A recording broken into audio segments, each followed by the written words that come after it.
वाहिगुरु जी का खालसा वाहिगुरु जी की फतेह। सत श्री अकाल, नमो बुधाय, जमुन अस्सलाम वालेकुम साथी भाई। मानवता न्यूज चैनल पर आप सभी का स्वागत है। मेघराज सिंह अमेरिका साथ सब जानते हैं कि उठाते गरीबों की आवाज़, मजलूमों की आवाज़, और जिनकी आवाज़ कोई नहीं उठाता उसकी आवाज़ सब मानवता उठाता है। सच्ची साथी आप सब हम बताना चाहते हैं आप सभी को, हमारे प्यारे साथी हैं जो जमशेदपुर से हैं, जिनका नाम है काशिफ रजा सिद्दीकी। उन्होंने जो है बहुत मानवतावादी काम करते हैं, हमारे प्यारे साथी है, दोस्त हैं हमारे, और अच्छा काम करते हैं। बहुत सारे तो ऐसे हैं कि दुनिया के अंदर सिर्फ नाम के ही हैं दोस्त, और काम काम के दोस्त नहीं होते। बहुत सारे ऐसे हैं। तो ये जो है, इन्होंने भी जो है झारखंड की जो सरकार है उसको एक आवेदन पत्र दिया है, जो भी है मॉब लिंचिंग को रोकने के लिए, इसलिए इसमें लिखा है। तो उनकी अखबार ये हमने निकाली है, प्रिंट निकाला है, तो उसको जो लिखा हम सुना देते हैं।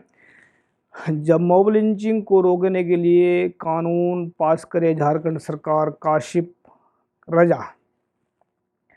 तो क्या लिखते हैं जमशेदपुर से एक खबर जो है, जब झारखंड में लगातार हो रही मॉब लिंचिंग की कड़ी निंदा करते हुए मानव अधिकार कार्यकर्ता काशिफ रजा सिद्दीकी ने इस विधानसभा सत्र में मॉब लिंचिंग के लिए सख्त कानून बनाने की मांग की है। यानी कि आजकल तो मॉब लिंचिंग एक आम बात हो गई है। अब ये सरकार ही ऐसे, मतलब अगर सरकार में कानून नहीं बनाएगी तो कौन बनाएगा? सरकार ने कहीं ना कहीं को ढीले मतलब ये जितना लूजपन चल रहा सरकार का, सरकार नहीं कुछ भी करना चाहती है। तो आगे लिखते हैं सिद्दीकी जी, इसमें जो है मांग की है। काशिफ राजा सिद्दीकी ने कहा कि मृतक आदिवासी, दलित हों या मुस्लिम, भीड़ तंत्र द्वारा किसी की हत्या करना ये इंसानियत की हत्या है। ये इंसान वही बात कर सकता है जिसके अंदर इंसानियत जागी हुई है, जिसके अंदर इंसानियत है, कहीं ना कहीं वो इंसानियत के लिए प्यार है, तो वही बात ये कर सकता है, इंसानियत की बात। अगर लिखते हैं कि उन्होंने कहा है कि मॉब लिंचिंग की के विरोध में हर समुदाय को आगे आना चाहिए, क्योंकि इस प्रकार भीड़ के द्वारा किसी को जान से मार देना एक अलग प्रकार के सोच को जन्म दे रहा है। आने वाले समय में केवल आदिवासी, दलित और मुसलमान नहीं, बल्कि हर धर्म और समाज के लोगों को इस अमानवीय घटना को झेलना पड़ सकता है। जरूर है, क्योंकि होता है जब कोई किसी को मारता तो फिर अगला आदमी करेगा क्या? तो उसमें कोई अगर इसमें अगला आदमी ने हथियार उठाएगा तो उसमें जब किसी के लोग जब काटेंगे तो दूसरे, ऐसा हो सकता है कि वो बदले में कोई, सब तो ऐसा तो भगत नहीं होते कि मतलब अगर किसी ने मोब लिंचिंग की है वो दूसरे को माफ कर देंगे। ऐसा तो होता ही है, मतलब मोब लिंचिंग पीछे कौन करा रहा है तो सबको पता है, सबको जानकारी है कौन करा रहे हैं, कौन नहीं करा रहा है। कल को ऐसा हो सकता है जैसे उन्होंने इशारा किया, वो बिल्कुल सही इशारा किया, झेलना पड़ सकता है। उन्होंने कहा कि ये भी सरकार कहा है कि इस प्रकार की मानवीय घटनाओं ने अंतर्राष्ट्रीय स्तर पर देश की छवि को भी ठेस पहुंचा रही है, जिसका लंबे समय से दुष्परिणाम देखने को मिलेगा। जो लोग इस प्रकार से किसी भी समुदाय और जाति विशेष को अपनी नफरत का निशाना बनाकर अपने उसकी हत्या करते हैं, उनकी मानसिक स्थिति ठीक नहीं होती, और ये सब कुछ सुनियोजित किया जाता है ताकि एक भय का माहौल पैदा किया जाए और ध्रुवीकरण किया हो।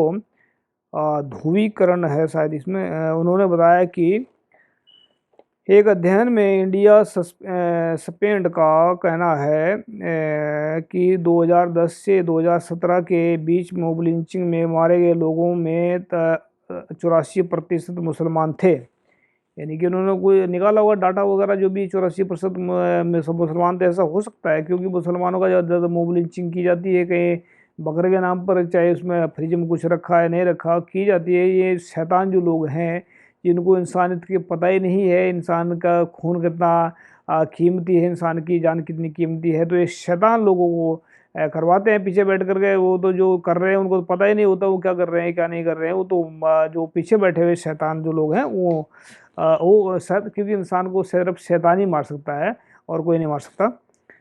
इंसान को सिर्फ शैतान ही मरवा सकते हैं, ये भी कह सकते हैं। तो मुसलमान पर ऐसा हर एक मामला भारत के सबसे बड़े धार्मिक संख्यकों में दहशत का भाव पैदा करता है। भारतीय मुसलमानों को अपनी रोज़मर्रा की ज़िंदगी में लिंचिंग का भय सताता रहता है। जैसे जब वे ट्रेन में सफ़र कर रहे हों, कोई यदि उनका नाम पूछ दे तो उन्हें बताने में डर लगता है। तो मामला ट्रेन पर लिंचिंग का ही तो था, जिसमें सीट को लेकर हुई नोकझोंक के बाद एक मुसलमान लड़के की हत्या कर दी गई थी। लिंचिंग पर उतारू हमलावरों ने मुस्लिम युवक को पहले तो गौमांस खाने वाला और राष्ट्र विरोधी करार दिया, और फिर उसमें एक को छुरा घोंप कर मार डाला था। ऐसे बहुत से मामलों में पीड़ितों की धार्मिक पहचान की हत्या की असल वजह नज़र आती है। ये सही है बिल्कुल जो वो लिखा है इन्होंने, क्योंकि ऐसा होता है, क्योंकि मुसलमान के नाम से मुसलमान को कहीं भी है नफरत करते हैं, मार देते हैं, काट देते हैं। उनको ऐसा लगता है कि बहुत बड़ा ये काम इन्होंने पुण्य का काम किया है ऐसा। तो मतलब एक अगर वो किसी के बहुत सारे देखे होंगे आप लोग इन्हें कि जय के बोलो, जय श्री राम बोलो। अगर ये मुसलमान अगर कोई कहता तो अल्लाह के नाम पर मतलब अल्लाह बोल, तो ये तो मुसलमानों को खुशी होती है। अगर उसको सिख कहता कोई तो वाहेगुरु बोल, तो वाहेगुरु बोलने के बाद में सिख को भी खुशी होती है। तो इनको इनको जो मोब लिंचिंग करने वाले जय श्री राम वाले जो भी है, मतलब कौन कौन है इसके पीछे, मोब लिंचिंग भी करते हैं जय श्री राम से, मतलब उनका अगर कोई बोल भी देता है जय श्री राम किसी के नाम से बोलने से, तो उनको तो खुशी होनी चाहिए। उसमें नाराज होने की, मारने की क्या जरूरत है। तो सिर्फ एक नफरत का बीज बना बो दिया इन लोगों ने। तो देखो जैसा कोई करेगा इसमें सृष्टि में करना उसमें भरना पड़ता है। तो ऐसा तो हो ही नहीं सकता है यहाँ पे, अगर जो करेगा भरेगा नहीं, जो करेगा खुद भरेगा नहीं। तो ऐसा हुआ है कि उनके नाम पूछ करके उसको मार देते हैं, उसको काट देते हैं, ये आम बात चलती है। जैसे फिर आगे लिखते हैं, नफरत की ये धार्मिक नफरत की वजह से किए गए अपराध हेट क्राइम होते हैं। जाति की वजह से दलितों के खिलाफ होने वाले अपराधों की तरह हैं। पिछले कुछ वर्षों में लिंचिंग की घटनाओं में वृद्धि के मद्देनज़र इस अपराध के खिलाफ तत्काल कानून बनाए जाने की ज़रूरत आ पड़ी है। भारतीय सुप्रीम कोर्ट तक ने सरकार को इस तरह का कानून बनाने को कहा है, पर केंद्र सरकार और अधिकतर राज्य सरकारें इस बारे में कोर्ट के निर्देशों का पालन करने से को उत्सुक नहीं दिख रही है। वास्तव में केंद्र को राजस्थान के कानून का अध्ययन करना चाहिए, क्योंकि इसमें कानून के अमल पर भी ध्यान दिया गया है। राजस्थान में कोई ऐसा कानून पास हुआ होगा जिसकी वजह से लिखा है उन्होंने ये आर्टिकल, वहाँ पर ध्यान देना चाहिए उसको। मुझे तो जानकारी इसके बारे में नहीं है, किया गया है, ध्यान देना चाहिए। इसमें लिंचिंग मामलों में पुलिस और अभियोजन पक्ष के लिए एक विशेष प्रतिक्रिया निर्धारित की गई है, जो दोषियों को सजा दिलाने पर लक्षित है। मणिपुर, राजस्थान और पश्चिम बंगाल की तरह झारखंड सरकार को भी मॉब लिंचिंग के खिलाफ कठोर कानून बनाना चाहिए, ताकि प्रदेश में किसी विशेष समूह या धर्म के खिलाफ नफरत का माहौल ना फैले। काशी प्रजा सिद्दीकी ने आगे कहा कि देश भाईचारा और शांति के मार्ग पर चलकर ही विकसित हो सकता है, और विकास नफरत और भेदभाव का प्रचार किसके से नहीं। ये तो हकीकत है, मतलब जो इन्होंने लिखा है इसमें जो कोई एक भी बात इसमें गलत नहीं लिखी है, ऐसा चल रहा है सारा कुछ। पर हाँ, देश की अगर स्थिति सुधारना चाहते हैं, देश की चाहते हैं, तो प्यार और मोहब्बत से देश की सुधरेगी। पर जिनके अंदर प्यार मोहब्बत है ही नहीं है, उनको कैसे प्यार का मोहब्बत सिखाएंगे, जो लिंचिंग करने वाले नफरत के भरे हुए लोग हैं। और इनको तो सिर्फ राज सत्ता जब मतलब भारत के वासियों के हाथ में आएगी, तभी ये इसमें कुछ हो सकता है। क्योंकि अभी तो सारा कुछ चल रहा है जो चल रहा है, उसमें राज सत्ता भी जो है, जो ना समझ लोगों के हाथ में है। जब समझदार आदमी के हाथ में राज सत्ता आएगी तभी यहाँ पर होगा। और ऐसा होगा 2024 के आर पार में हो जाएगा कि यहाँ पर एक देश में एक राज सत्ता होगा, जिसका नाम होगा सच्चे लोगों का राज, अच्छे लोगों का राज। ऐसा राज पलटा होगा, और ये वाहिगुरु अल्लाह गॉड की कृपा से होने वाला आने वाला वक्त जो है, मतलब अच्छे लोगों का है, बुरे लोग यहाँ पर समाप्त होंगे। इनको खुदा अल्लाह गॉड जो वाहिगुरु है वो इनको खुद सजा देगा। ऐसा नहीं है कि ये बचकर चले जाएंगे, कहाँ जाएंगे बचकर के। ट्रेन भेज दिया इन लोगों ने, प्राइवेटाइजेशन कर दिया है, सब कुछ कर दिया है, कहाँ जाएंगे।